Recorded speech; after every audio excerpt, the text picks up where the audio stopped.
Hi, I'm Jenny Miller of Let's Get Sewing.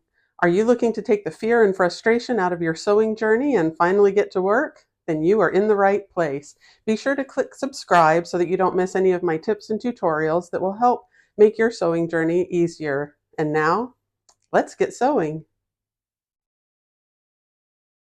Today, I want to talk about a step in your sewing process that a lot of people overlook, don't know about, or think it just takes too much time. And that is tracing your patterns. There are several reasons why tracing your pattern is a good idea. You don't always need to do it, but the paper that you would use for tracing your pattern onto is typically more durable than the really thin pattern paper that comes in your patterns. And so if you have a tried and true pattern that you want to use over and over again, tracing it onto a more durable material makes a lot of sense. Another reason for tracing your patterns is that it makes it easier to alter. If you need to cut and slash your pattern to expand it or make it smaller, working with that really flimsy pattern paper is really kind of difficult and tears very easily, especially if you need to tape anything. So again, the more durable, thicker pattern paper really is a better product for altering your pattern and making the changes you need to make.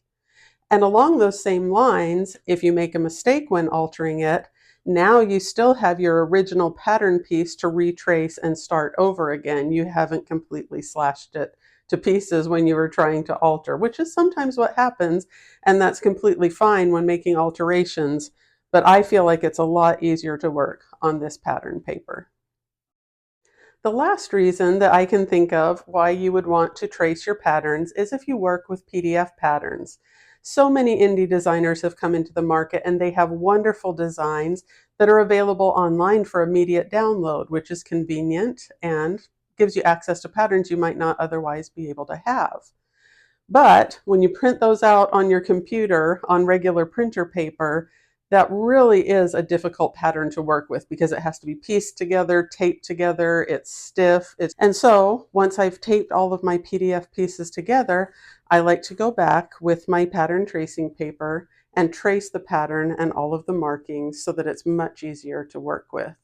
And if I ever want to make a different size in any of the patterns, I still have my original pattern that I can go back to and reference to make another version of that pattern. There are several products you can use to work with when tracing your patterns. I have one friend who buys the medical paper that they put on your table at the doctor's office. You know, it's a thin, lightweight paper, but thicker and more sturdy than your traditional pattern and works really well for tracing. There's also a product called Swedish tracing paper, which I have used and I like. It's even thicker than the doctor's office paper. It is kind of a mesh type paper and can be cut with your cutting scissors. It usually comes on a roll and is probably about 24 inches wide. It works really well. But the product that I use the most often is a product from Pellon. I am not affiliated with Pellon, but I do like this product. It is called 830 Easy Pattern. It comes on a bolt when I buy it, like this, or if they sell it in a fabric store, you can usually buy it by the yard. It's slightly thicker than the Swedish tracing paper, but is even more sturdy and doesn't tear as easily. It is a mesh-like paper, just like your pattern paper, but much thicker, and it can be cut with your scissors. The reason I prefer this product is it usually comes on 10 or 20 yard bolts when I buy it. But when you unroll it, it's just like fabric. It's actually on the fold here. And so you're getting twice the width. So if you see a bolt or a roll of the Swedish tracing paper for 10 yards versus this for 10 yards, you're actually kind of getting double because it is folded over, whereas the Swedish tracing paper is just one layer rolled out. So that's the only reason that I prefer to work with this one. I feel like I'm getting a little better value for my money. So now I want to show you an example of how I trace my patterns. It is pretty straightforward. I know that tracing is a very easy thing to do, but I want to point out a couple of tools that I use to make it easier and how I make sure that my markings are transferred onto the new pattern piece accurately so that everything keeps its proportions and everything is accurate for cutting out the fabric. Okay, I have my pattern piece here. In this case, this is the pattern piece that I'm going to be tracing. And the first thing I want to do is identify which of all of these lines is the size that I'm going to be making. One of the advantages of tracing is you can check and be sure you've got exactly the right size before you cut out your fabric, that you don't end up crossing over to other lines and that kind of thing. So in this case, I'm making the size 12, and it is this long dashed line right here in the middle. You could trace that line out first with like a highlighted marker or something so that it shows through the tracing paper better. In this case, this pattern does not belong to me. I'm making a sample for the fabric shop where I work, so I don't want to draw on it. But I will be able to tell through the tracing paper where my line is. Now I have my piece of tracing paper here, and I'm going to lay it directly over the outline of the piece that I need to trace. And I like to conserve and get as close to the edges as I can to save this, because there might be smaller pieces I can trace on this extra over here. And so what I'm going to do, this particular piece is cut on the fold. So I'm going to put this edge of the paper right along that line. And then I will mark this as being cut on the fold. Now I need some kind of weights to hold this down. And in the past, I've used my cell phone, a roll of tape, a pair of scissors, that type of thing. Now I have my magnetic cutting system. If you want to know more about that, I have more information on my Instagram account, but I am just going to put down a few magnets like that, and now my tracing paper is not going anywhere. I have my mechanical pencil, my clear ruler, and my curve, and I am just going to start tracing. When I push this down, I can clearly see the size 12 line here with its dotted lines. This is just slightly curved. I'm going to freehand that line right along there. And I'm making this little notch mark. That's this little mark that you can see here. I'm just adding that in. Now these dots here, I cannot tell what's what through the tracing paper. I can barely tell what's what by reading here, but when I look very closely, this circle right here, these two circles, say 12 in them. I'm having to look really closely and squint, but that's what they say. So I'm going to put that back and draw in those two marks. Since I'm making a size 12 tracing here, I'm not going to bother to put the 12s in there because obviously they go with this pattern. Now I have this longer curve, and I can freehand that, or I can use my curve here. Now sometimes that means rearranging my weights a little bit, but I like to put my pencil right at the top of my line here.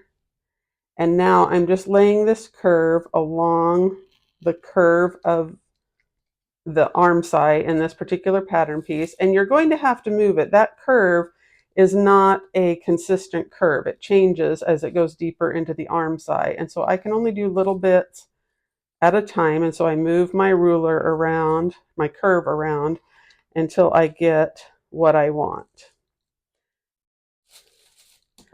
And now I need to look here and make sure again that I'm following the correct lines.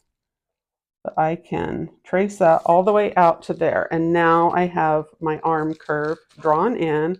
Now I have this side seam. I'm going to go back to my straight ruler, and that makes it really quick to line up here. I can trace to there, turn it, because this is my dart, the, what do you call it? The base of the dart here. So I'm tracing that and then just bringing my lines together, drawing in my notches. And now I need to transfer this dart as well. And so again, I may need to lift this up and find the 12. And here's the 12 right here. So now I can see that through my pattern and add that in. And then I can find the bottom of the legs of the dart and trace that in as well. Just like that. And now we're going to go across the bottom here. And I have another notch here at the end. What I would do when I cut this out on the fold, I would make a clip here and here to show where the exact center front is of this piece. And then I'm going to draw in my grain line, which in this case is saying to cut on the fold. So I do that, and then for me, I just write in fold. Now I know what that is. There's also a lengthen and shorten guideline here. And so I am going to draw that in as well. And this is where tracing your pattern comes in handy. If I need to lengthen this piece, I can cut this piece up. If anything gets messed up, I can toss this piece. I still have the original pattern piece to refer back to and get everything back the way I need it. I'm going to write in lengthen and shorten, because that's my lengthen and shorten line. Now I want to copy all of this information about the pattern piece so that I know what it is if I need to refer to it in my direction. So this is piece number 3. It is by Liesel and Company. And this is the Enmore, she has it in small writing here. Let me pull it. Enmore halter dress and top. So I'm going to write that in.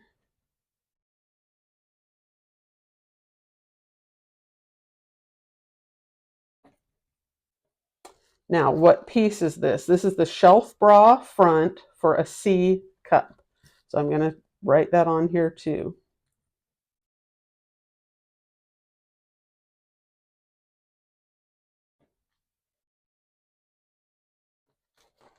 And then we want to cut one on the fold. And then I'm going to write on here, she doesn't have the size because this pattern piece makes all the different sizes, but I'm going to put on here that this is cut out for a size 12. So now I have all of the information that I need transferred onto here. This piece is ready to be altered if I need to do any alterations, and then be cut out. I hope you found this information helpful. I know that tracing is adding another step to the sewing process, and sometimes we want to move along quickly and get things done. I will be completely honest, it is not my favorite part of the sewing process, but using this step gives you a better outcome in the end. And so when it's all said and done, it's worth taking the time to trace your pattern if you need to do any alterations or know that you want to be able to use that pattern again in a different size or a different version. So take the time, slow down, trace your patterns, and you'll end up with a better product. And now let's get sewing.